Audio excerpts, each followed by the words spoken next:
Welcome back, Rabbi Dr. Eliezer Brut. We are back with our initial concept. We are starting Maseches Sanhedrin, and Rabbi Brut will share with us how Maseches Sanhedrin was learned throughout the ages, from the Rishonim through the Achronim. He always focuses on one or two Sfarim and gives us a little bit of a historical perspective, when these Sfarim were published, etc. We are very excited for this episode. Rabbi Brut, how are you today? Baruch Hashem. Okay, so as we said, we're going to deal with how it was learned throughout the ages in Masechtas Sanhedrin and what Svarim there are.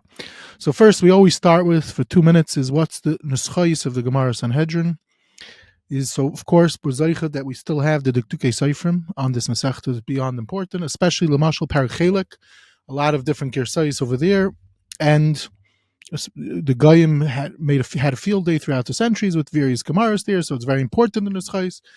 And more recently, a fellow, his name is Mordechai Sabato, has discovered some more manuscripts that the Diktukei Seifrim did not have, and he has a work called Ksav Yad Teimani L'Masechta Sanhedrin U'Mekayme B'Mesaris HaNusach, and he's put out a few volumes on academic works on the Masechta, on the parak number 2 and 3 on the Masechta.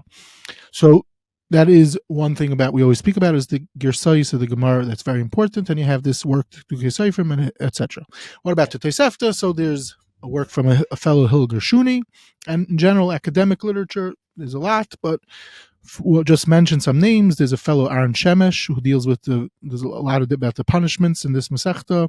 Moshe Halbertal also in some of his works, and a Chibur Tzelem Alekim also deals with it, because it deals with Mises Bezdin a lot in this Masechta, and all the different Arba Mises, etc., etc.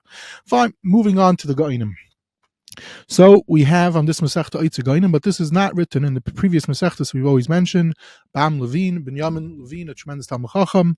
So he was not zeich to put out in Sanhedrin, but someone else in 1967, it came out through Meister of Cook, and supposedly there's supposed to be a new edition based on much more materials that they have today of the Goinim from that period of time, and hopefully it will come out soon. Rabbeinu Chananel we always mention, so the first time Rabbeinu Chananel is published is in the Shas Vilna. It's not complete. The Diktukei Seifrim, who was working before Shas Vilna, he had manuscripts of Rabbeinu Chananel. He writes in his Hakdama where he got it from. There was from Berliner, and Meir Hildenheimer assisted him, and they gave it to him. And the Yad Ramah, which we'll speak about shortly, quotes many pieces from Rabbeinu Chananel. So he says he didn't need. It's not so much being meisif from the manuscripts, etc. Yaakov Lipschitz discovers more manuscripts of Rabbeinu Chananel, and we'll hear more about Yaakov Lipschitz shortly. Okay, so we always, like a lot of times in a lot of Masechtas, we have an issue with Rashi. So Rashi, on this Masechta, it's Rashi, except in Parak Chelik, there's a Ha'ara that is mentioned, and from then on, it sort of became famous. The Diktukei Seifrim mentions in a few places. One is in his Diktukei Seifrim. He says Epis Lashon at one point, just to quote it exactly. His Lashon is that Hanusach nir lemisha makir b'lashon Rashi hakatzer v'anaki. He'll see that Parak Chelik ain't me Rashi, but what is it? Elame echan mi talmidov. So this is something I cannot weigh in on, but people that are very sensitive to Lashonis of Rishonim, such as the Diktukei Seifrim, and so he feels that it's not Rashi, but it's someone close to Rashi's Beis Medrash. Okay, he said this Ha'ara earlier on in his Ha'aras on the Shem Gedolim, which was published in Yeshurun Chaf Gimel. He also writes this. He says he has a Ha'ara on the Chidah, where the Chidah talks about various Masechtas of Rashi. Some of them we've spoken about, Tainus and others. So here the Diktukei Seifrim says, V'nirish Parak Chelik eni me Rashi or me Madura Kama shechein l'shoyne eni mesuder klal. Okay, fine. So this is a conversation that people deal with. Lamashal Shol Lieberman in his work Shkian has a whole thing about it, and more recently Chen Marchiva published a few articles on this discussion about Parak Chelik and Rashi. Okay, now, so Adkan, this is similar to what we've done in the past. Now the question is, are there any Rishonim published? If the order of Rishonim being published besides Rashi. So the first Rishon seems to be published is Nemuke Yosef. Nemuke Yosef is published, it seems, in 1509 and again in 1521. And eventually, everyone knows in the back of Gemara Shas Vilna, there's the Nemuke Yosef. Is it the Nemuke Yosef? Because certain Masechtas, there's a question if it's Nemuke Yosef or not. So Spiegel, in his article that he wrote many years ago, where he deals with figuring out the Nemuke Yosef, seems to say it fits in all the patterns that we know from the Nemuke Yosef from other Masechtas. So it seems it is the Nemuke Yosef. So that's the only Rishon that was published way back. Were there other Rishonim published? So in previous episodes we mentioned, there was the Ritva, Raja, Ramban. They, at least on certain Masechtas, they were published. So is there even that on the Masechtas? So there's no Ritva as far as we know. We'll mention a mistaken identification of possibly Ritva shortly, but Rajba, it seems he might have written on the Masechta. We don't have it. Ramban, only on one parak do we have. So now, that's as far as being printed in the early years. Now, we always quote, a minhag of mine always is the Shem HaGedolim has a list of all the different Svarim that he saw. He's a man who traveled all over. He saw manuscripts and everything. So what Svarim, he has a listing of a lot of the Svarim that he saw of Rishonim-wise on each Masechta, a breakdown. So what does he have from Masechta Sanhedrin? He says we have Chedushei Ramban on Perek Zabayir. We have the Chedushei Aran. What Chedushei Aran is he talking about? So in 1762, a Chibur Chamesh Shitais was published. This is what it seems that he's talking about. But later, many people assume that this is not the Ran. His famous Rebbe Chanan in his famous Aris and Kavitz Aris, he points this out that again, sensitivity of the Lashonis, it's not him, and others also agree with him. And as we'll see again, this fellow Rabbi Yaakov Lipshitz, was about to get to talking about him. He has a whole discussion about it. If it is the Ran, if it's not the Ran, and eventually they reprint it again with a fancy edition, which we'll see about in a second. Now, so that's the Chida. Another person I always mentioned that he also was working with not only manuscripts of Gemara but also manuscripts of Rishonim was the Dukdukei Seifrim.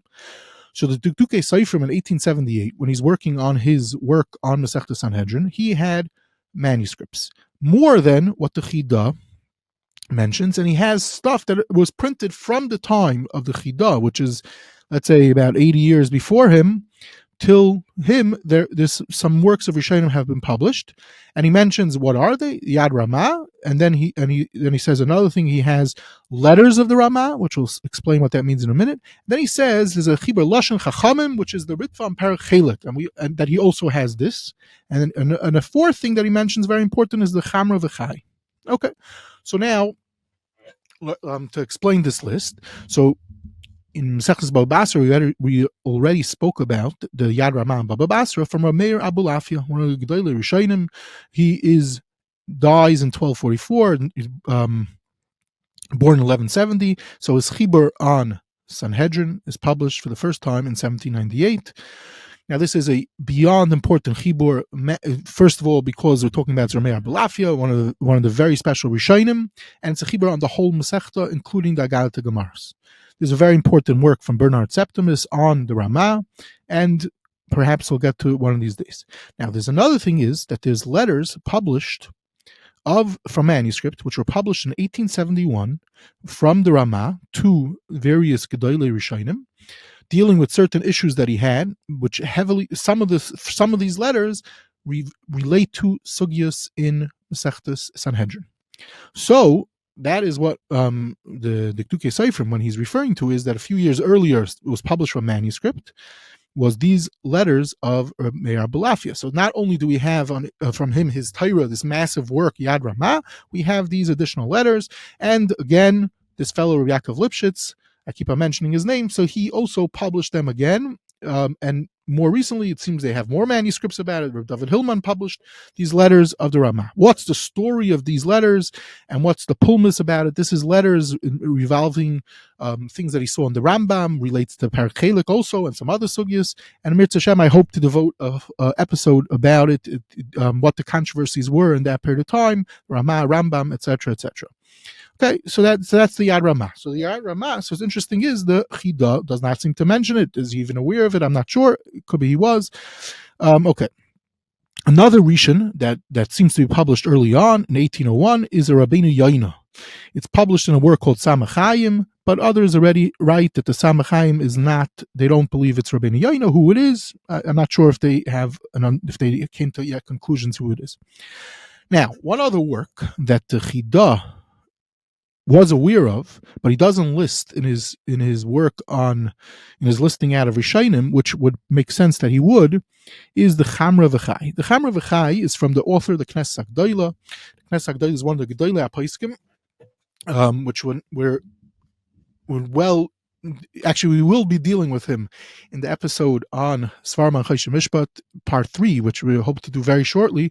So we're going to talk more about the Knesset Agdolah, so we'll refer you to what I say there.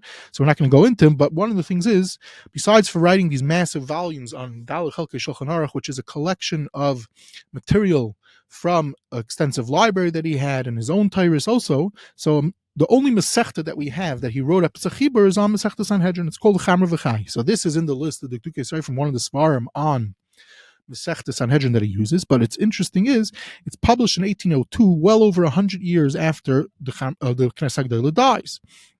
What's significant about the Sefer? The significance is that besides for having his own Torah, he has manuscripts of Rishonim that he quotes throughout the Chibur. L'mashal, the Meiri, he quotes it many times. He quotes a different Chibur called Klali HaMeiri, which seems to be not from the Meiri. Who it is also up for discussion. And the Meiri as a whole only was published in 1930 for the first time by Rabbi Avram Seif. But he had the Meiri, and he quotes it in the Chamra V'chai. So the Chamra V'chai, for a person like the Dukei Seifrim, who's into Rishonim, already in 1802, he was able to have a glance of materials from Rishonim that were not published until this work came out. But more than that, there are many other works of Rishonim are quoted throughout this work. It seems, and in the back of this Chamra V'chai, there's also a whole section of pieces from Rishonim. Now it's unclear, and this is I thought I'd be able to find a good answer for this, but it's not clear if it's all from manuscripts that the Knesset Agdolah had in his vast library, or it might be that he had a manuscript of the Shittim Kubetzes on Masechta Sanhedrin, and these are materials found that he had a chibur of the Shittim Kubetzes, which in the past we have spoken about, he had many manuscripts. So whatever it is, the point is that in this Chibur Chamra V'chai is manuscripts that were never published of Rishonim, thus making it a very important work. And that's why the Dukei Seifrim, in his notes on the Shem HaGedolim, he says, what is this work Chamra V'chai? The way he sums it up in one sentence, it's Ke'ein Shittim Kubetzes al Masechta Im Rishonim. So that's what it is. Fine. So now the question is, are there any other Rishonim on the Masechta? It looks like, based on what we're saying right now, there's a Yad Ramah, maybe. A Chamra V'chai brings down some Rishonim, and then there's Rabbeinu Yoina. I mean, say, did they learn it in the times of the Rishonim? So interestingly enough, we live in a time, and which I've said already so many times, it's already coming out of everyone's ears, that we live in a time of Zeicha to so much new material. And the material is Rishonim from Kisvei Yad. It's just incredible. What we see, in the past 50, 60 years, how much it's basically the gift that keeps on giving, as they say. Now, there was a Mechon Harry Fischel, which we spoke a little bit about in other episodes. The Mashal Masechtas Moed Katan, they did remarkable work. Masechtas Moed Katan was learned by Rishonim. There was no work throughout the times of the Achronim. They didn't have any Rishonim. Comes along Mechon Harry Fischel in the 30s, after of Kukas Nifta, they publish over 5 Rishonim on Moed Katan, beyond important. So they take a halacha l'maisa, important Masechta Moed Katan, and they give us 5 Rishonim, not like a few lines here and there, but whole chiburim. So fast forward, the 1960s, they do the same thing to Masechta Sanhedrin. And Masechta Sanhedrin is much bigger than Moed Katan, so here it's a much greater achievement. It seems the person, the head of this project with Masechta Sanhedrin, was a Yid, Reb Yaakov Lipschitz, who was just nifter a few years ago. He was an American, but he moved to Israel years ago. He seemed to have been a tremendous Bal Kishrin, a Yid who learned in Tar Vadas and other yeshivas in America, and he eventually came to Israel. And he was Isaac in Rishonim, putting out Rishonim on many other Masechtas also, I think he put out. But in Masechta Sanhedrin, with Mechon Harry Fischel, they publish a ton. They publish Sachakol 9 volumes, but it's not 9 volumes of Rishonim, because some of the volumes have multiple Rishonim. They say they went hunting down for everything to do with Rishonim on the Masechta.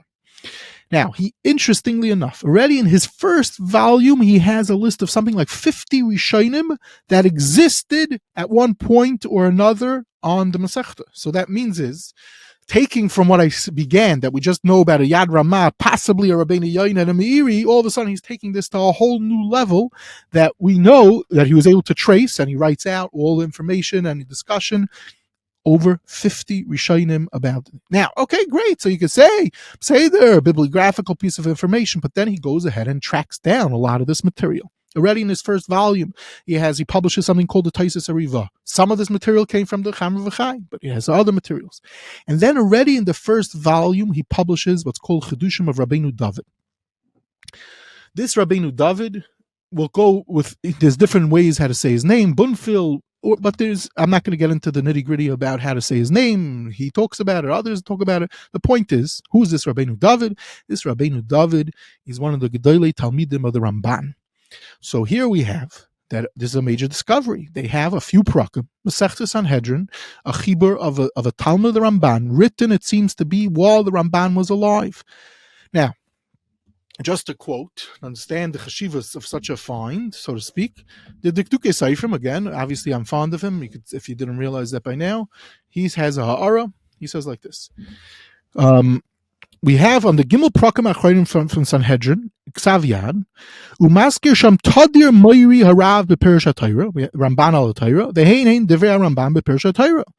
And then he says it's from Bunfil, it's from David Bunfil, maybe it's Bunfir, whatever it is, and fine. So now what's interesting is, so he has the K'tukei Seifrim, when he's working on his work in the 1870s, he already has the Ksav Yad of these three prakim. So it's funny. Number one is, I quoted earlier, he has a list, and he's noyig to have this list in the front of each Masechta, which Rishonim he has, and which Kisvei Yad he has, and he doesn't list this chibur out.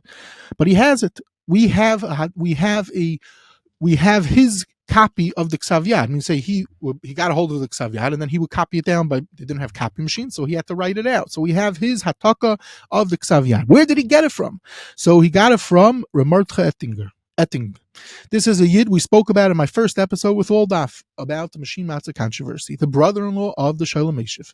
In Masechtas Bava Basra, I mentioned that Elias Rabbeinu Yoina, where did he get it from? That Elias Rabbeinu Yoina was only published in our generation by Rav Hirschler, but it was from a Ksav Yad that the Dikduke Seifrim had. Where did he get it from? Ramar Treting.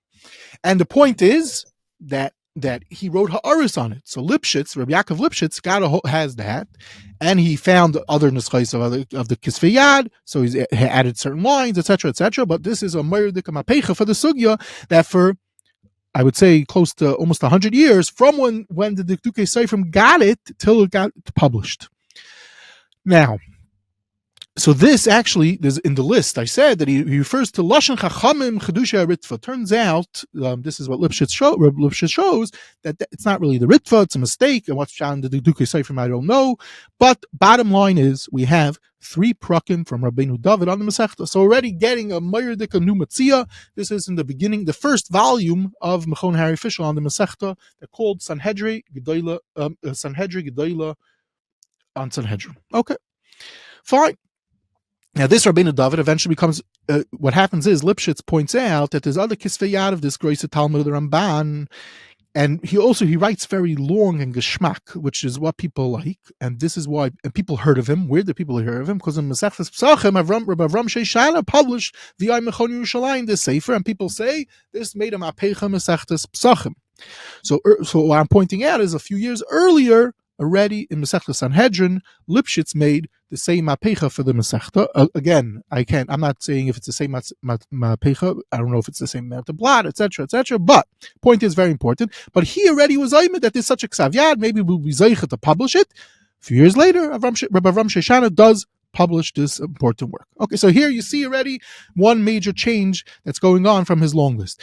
I'm not going to bore you with all the details of all the different things, but just he publishes, they publish Mechon Harry Fischel, Taisis Rosh Miksav Yad, another Talmud of the Ramban, Lekuti Taisis Shantz, that what's his name, that this Rav Lipschitz discovers, a Rabbeinu Chananel, more materials, and this is throughout 9 volumes. Bottom line is, all of a sudden, with the thanks and the work, the hard work of this Mechon Harry Fischel, led by Lipschitz and other Talmidei Chachamim, you see that there's now a new Mapecha. The Masechta is getting a bunch of Rishonim, and it helps one learning the Masechta. So Ad Kan, the Tkufas Rishonim, and basically is from the 1960s and on, it gets a sort of a facelift of a whole new set of Svarim on the Masechta. Now the question is, what? Okay, that's the times of Rishonim. So bottom line is, clear. In the times of Rishonim, they learned this Masechta. Why different pieces of Rishonim, why different Rishonim it's lost and everything. This is a conversation that I cannot discuss right now. I don't even know the proper answers. But now we're going to the Tkufas Achronim. Did they learn this Masechta in yeshivas? Lamashal, when you look, Lamashal the Marshal in his Agayis Chachma Shleima, he does a thorough job on this Masechta. The Marsha is legendary. Not only does the Marsha have on Masechta Sanhedrin, which has a wealth of Agada, he has Agada until the very end. Maram has a nice amount of material. Maram Shif, we have material, and the Taurus Chaim, which we'll discuss more in a second. So the point is, we see, and it's known, and I've pointed this out in the past, that these Gedolim, especially the Marsha and Maram, their materials are based on Masechtas that they learned with their Talmidim. So it sounds like one could say that it's safe to say that the Marsha gave Shir on the Masechta, Maram probably also, and Ram Shif also. Just Ram Shif, not all of it survived, whatever, that's the story with him. Mashal and Valazhin, so if you look in the Maram Yisada, we have many blot, we have Shir with the Netziv. Okay, Panovich Yeshiva, we have Shiurim of Shmuel Grozovsky. So it seems that at some point in time, certain places they did learn it. Why it's not part of the cycle, that I cannot explain. I don't know the answer to that. Now, as far as Agada, so we have the Marsha, Parachelik, which is a whole parak, and it's like its own story. So we have the Marsha, and then the Beersheva comes in, and we have a ton of material from the Beersheva, also making it very important for the Masechta. Now, Bichlal, do we have any testimony of people learning the Masechta? So I always look to find such a thing. I found that Lamashal Reb Pinchas Katzenellenbeigen, in his incredible autobiography called Yesh Man Chilin, he talks about when he was a young kid in 1702, how he's learning the Masechta. He's about 10 years old, so it sounds like he was learning it in the yeshiva at the time. I don't know, if that could prove anything about later on in yeshiva, which yeshivas he was learning, that's beyond the scope. But anyway, Sanhedrin was a Masechta that was learned a little bit at least, for sure. Now, the Taurus Chaim is one of the Gedolei Achronim, Rabbi Avram Chaim Shor, who dies in 1632 about. So he publishes on a few Masechtas. We mentioned already in previous episodes his works. Incredible work on Masechta Sanhedrin. Now, what's significant is, number one, he also, similar to the Marsha, deals with Agad to Gemaras. And just to quote one line, I'm very, very, obviously very fond of this Sefer. I hope one day to give a whole shir just about him, but we have to say one line about him, and that is, Rabbi Chaim Zal Margolis, who's a great Einikel of his, says as follows: Haroya yira b'chidushav oimek v'yoysher sichloi b'chidushim upsakim ad la'afliya. B'kitzer, Mayerdik. U'b'chidusha agadis chechum amtakim. And this is known. This is not only Rabbi Chaim Zalman as a Einikel saying it. This is very well. We could document this very well, but we're not going to now. Now, there's another chibur from a shore. This we just said is Rabbi Avram Chaim Shor. So there's another shore. I believe it's a nephew of his who wrote a work called Pilpuli Charifta, published the first time in 1693. He's the son of the Tfuei Shar. The Tfuei Shar is the brother of the Taurus Chaim. Now, he was a Rav in Brisk, and this work is published in 1693 with some nice askamas. So here, Rabbi Chaim Zalman, this is also a relative of Rabbi Chaim Zalman. So just again, I'm not going to talk barichos about the Sefer, but Rabbi Chaim Zalman says when he's talking about the Sefer, what's the mahalach of the Sefer? Al derech hachidud shel chilukim shay bezmanim nahugim. In those periods of time, they're very fond of pilpul and stuff. That's what this Sefer is. And he was a well-known gadol in Brisk. He was a Rav in Brisk at the time.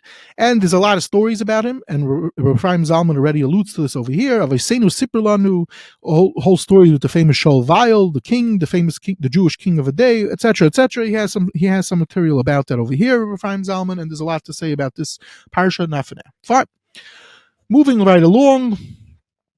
Are there any other achronim? The answer is yes. So we'll just list out a few of the achronim, and then a few other points. Number one, Rav Nassan Maz, who we spoke all about him in the Get of Cleves episode. So in 1784, he publishes a massive work on Masechta Sanhedrin, and in his Hagdama, he writes about his relationship. He's a Talmud of the Shev Yaakov. He's a Talmud of the Pnei Yeshua, and that he was zeichet to be in the ear of Frankfurt. And he writes all about the city of Frankfurt, which we know he was very, very into from the Get of Cleves. Also, this comes up. And he was because he was Rosh Hashiva in this, and he gave shiurim. It sounds like these are shiurim that he gave. Now, what about Masech Perek Chelek, the end, Agadat Gemara? So there he says that he's not writing about, he's not publishing anything about it. Why? Because the Ga'inim, such as the Marsha, the Taurus Chaim, and the Beersheva, they already were Mayach about it, so he's not really going to talk much about those Gemaras, but as a whole, it's a very thorough chibur on the Masechta. And he was very well known as one of the tremendous Gedolim of the time, as a beautiful Haskama from the Hafla and others, testifying to his greatness, but we know this from many other sources. Another work that came out in 1792 was Minchas Aaron. This is also a chashav a yid from the city of Brisk. So now here also there's a massive sefer on the Masechta, and a lot of interesting things that one could see about the Mahalach HaLimud of that period of time and stuff that he heard. But we're not going to go into that. But one cute, he also has Chashav Askamas. He also does not deal with the Gemaras, the Agalta Gemaras, but he deals with till the bitter end of the Masechta, besides Agalta Gemaras. And one thing I just saw is he thanks his wife, that because of his wife, he was able to be supported and sit and learn. And he says his wife's name. People always ask, is it proper to quote your wife's name to thank her in a sefer?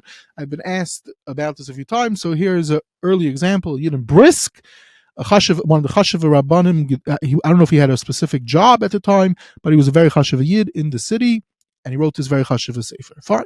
There's another sefer from Yitzchak Navarro, Pnei Maven, which is published in volume 1 on Sanhedrin is 1811, volume 2 is 1826. This is Bechayov, he publishes it. It's a Sfardi Chibur, 2 volumes, massive work on Sanhedrin. For some reason, he does not get up to the Agalta Gemaras, but not necessarily because he didn't have what to say about it, but I guess maybe they ran out of money. Now, Aruch Laner, so we've devoted a whole episode all about Aruch Laner, so we're not going to be Mayach over here, but after he dies in 1871, one of the first works his son publishes in 1873 is the Aruch Laner on this Masechta, and it's a very thorough chibur on the ganze Masechta. And he says this was a work my father worked on way back in his early years, and I think it was in the 1820s even, and it needs to come out, and so we felt to put this out first. One of the reasons is there's not so much out here in Masechta Sanhedrin. So even though I'm listing you 5 Achrayim, there's not other, and as I said, B'Shaitim we already know there's not so much out there, so there was a necessity, and that's why he went ahead and published this. Fast forward to 1901 or 1903 it was, I forget, Sanhedrin Ketana, a work which has very chashav askamas. It comes out, Egli Tal Marshall writes about him, that he heard he's a tremendous lamdin and everything, and this work does have on Perek Chelek also, and Bekitzer, these are the works, the standard, I don't call them standard even, but these are the famous achrayim, so to speak, that one might find on the Masechta. Does anything else happen to this Masechta? So yeah, there's a few manuscripts that are published in recent years. Lamashal, Mechon Yerushalayim publishes the Yad David from Rav David Zinzenheim, which we have to hopefully devote an episode in the Shiurim on Masechta Sanhedrin. His relationship with Napoleon Sanhedrin, I really hope to be able to give an episode about that. And another manuscript published was from Rabbi Ephraim Zalman Margolis. It seems he had a work on Sanhedrin relating with Rabbeinu Yeruchim, which is fascinating in its own right, because he was going to publish something with Rabbeinu Yeruchim. People are very nervous. The klalo that's brought down by the Chida, with Rabbeinu Yeruchim republishing it or being mefarish it, it's a whole long story, but Rabbi Ephraim Zalman Margolis seemed to have had such a chibur, which was published in a kaivetz a few years back. Another person to mention is Rabbi Chaim Yoina, son-in-law of Rabbi David Oppenheim. So he wrote this famous kuntris. It's known as Kuntris Rabbi Chaim Yoina. This kuntris relates to sugyas in Sanhedrin, but it's a very small kuntris. But they also discovered in recent years a ksav yad of his, which is on Rambam Hilchos Sanhedrin, fascinating material, including with one of Arichos Nifla on a Talmud Paskin b'Makam Rabbi. A whole Arichos is also relating to the Sugyas in Masechta Sanhedrin. So this came out from Ksav Yad also only in recent years, and more material about this Chashav Reb Chaim Yoina, who is known to be a tremendous Eloi in that period of time. All the Gedolim, even though he printed only this, they only printed the small kuntres of his, even that was already discussed. Ramas Rabbi Yonatan Eibshitz at the time, and this back to this Minchas Aaron, he also quotes different things from him, the son-in-law of David Oppenheim, but material can be found in this recently published Yesh Man Chilin autobiography. Reb Pinchas Katzenellenbogen was a very good friend of this Reb Chaim Yoina. Okay, now there's a sefer Mishper Yam from Michael Winkler, which we spoke about in Masechta Saita. So there's a small such work of his on Masechta Saita. Sorry, on Saita is a small work, also very fascinating. So on Masechta Sanhedrin, there's also interesting material. Now, just to Messiah with 3-4 more yediyas. Number one, Masechta Sanhedrin has a work from that was published from. It's called Tyrus Ha'il. So if you look at the title, it's Tyrus Ha'il Chedushim Berambam Hilchos Sanhedrin with Sugis Hashas VaPaiskim from Rabbi Yitzchak Isaac Halevi Herzog. So it's interesting. This is a massive work from Goin Rav Herzog, where he starts out with the Rambam and Hilchos Sanhedrin, and somehow he gets all over the place. And it's just mind-boggling to see this chibur with all the chedushim in this chibur. And Reb Zevin Kedarka B'Kodesh and Sefer V'Svarim has a fascinating review where he explains the unbelievable chashivas of the sefer.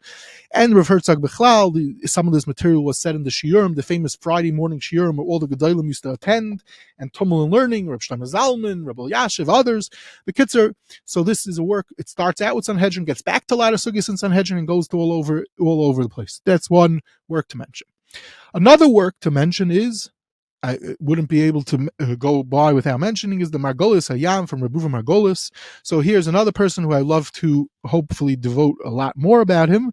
But just to mention is he puts out this work on Masechta Sanhedrin, and everyone who even didn't learn Masechta Sanhedrin today, everyone heard about this work, published by Meister of Cook, and it's, as he says in the Shar, Ha'ara yisu b'yurim, chedushim b'yurim, be'imke halacha yisel, be'prate and yonel, which gets the harba miktzayis ha'tayra, and that's k'shmai kein hu. This has hundreds and hundreds of ha'aras, you name it, whatever topic, somehow it gets in, he's able to plug it in there. There's maftechis in the back. If you're not learning Sanhedrin, you want to find incredible marmakaimis, kala tayra kula, Kabbalah, Nigla, Nister, everything is playing out over here. The whole Masechta Agad to Gemara is everything. Rishainim, Ga'ainim, Girsais, Chuvis, whatever you want. People complain that there's so many marmakaimis. Sometimes, he doesn't even explain what he wants with some of the marmakaimis. Okay, this work was published many, many times from Moshe of Cook from the 1970s when it was published. There's two famous things in here. One is that people cross out in some places, that he ends off the Chibur where he says, when's this Chibur written? It's written 10 years to Tkumas Medinas Yisrael. So people get very upset about that. I think I checked in Panovich, they crossed out that last line, but don't worry, they have the Sefer and it's very well used. And one other point to mention is he has a fascinating introduction that a lot of people that go out to work are fond to quote and read, where he talks about the famous Gemaras and Tainus with Ilfa and Rabbeinu Yochanan. And basically he ends off about, which is pretty much autobiographical about himself, that the point is that he wants to have that his notes that he wrote in his Pinkasim should get published. And anyone knows with Rebuva Margolis knows that he had a tremendous Siyata Shmai. He published a crazy amount and it was likely to be published, and now to be Messiah. Perak Ben Sayr Umayra is a chibur, a massive chibur. And when I saw it, I couldn't believe it. Something like 500-600 pages, a gigantic sefer. Someone went, it's a few blad in this Masechta. He wrote a whole work about it. And he says, to get you to buy, because who care, not necessarily does everyone care about Ben Sayr Umayra. This is, you get to see Drosh Kabbalah Schar about that, obviously, and then it's Kol has, because Hilchos Sudas HaMitzvah, he somehow gets into there because it plays out in the sugyas of Ben Sayr Umayra, and he deals with that barichos. Just to be Messiah, for me, Reb Chaim Kanievsky in Sich HaSadeh has 136 ha'aris on the sugyas of Ben Sayr Umayra, because it seems this is a chibur that he was always hoping to write, which in the end he didn't. So it seems like he had some type of draft of the materials that he was going to work on. So he had 136, it's called questions that he handled, and sometimes he has answers with his son, and his son wrote a work called Meiser Av where he has answers of Reb Chaim Kanievsky and himself. There you see it's not Reb Chaim Kanievsky in 3 words, there's a few lines actually. And just to be Messiah, my very special friend Reb Elio Greenswag, who is a tremendous Talmid Chacham, known as one of the secret weapons of Mechon Yerushalayim. He's one of the main writers of the Eitzim Mefarshei Talmud and many other works, sometimes under a pen name, sometimes not. So many years ago, he showed me a massive work in Ksav Yad on Masechta Sanhedrin Rambam, thousands of pages. And he said, maybe it will ever get printed or not. A few years ago, 3 volumes of this work was published. Hopefully 2 more will be published. So this is another work on Masechta Sanhedrin. Bekitzer, these are some of the materials that exist on this incredible Masechta, which Daf Yomi is about to begin. And there's plenty what to do and see and learn. Yasher Kayach, Rabbi Dr. Eliezer Brut. Of course, I didn't mention at the beginning, so if anyone's still listening, they should please check out Rabbi Brut's new series, Musings of a Book Collector, Maybe next episode, Rabbi Brat, you'll talk about a little bit more exactly what it is. But meanwhile, there are short episodes available on all DAF. Go to the menu, series, Musings of a Book Collector, short 10 to 12 minute episodes on all kinds of various Svarim, Rabbi Brat going solo. And then there are longer episodes with more information about those. Go to Rabbi Brat's new website. Check out his new website, EliezerBrat at Gmail. No, I got this wrong. EliezerBrat.com. EliezerBrat.com. Check out this cool fellow's own website, EliezerBrat.com. Okay, thank you very much.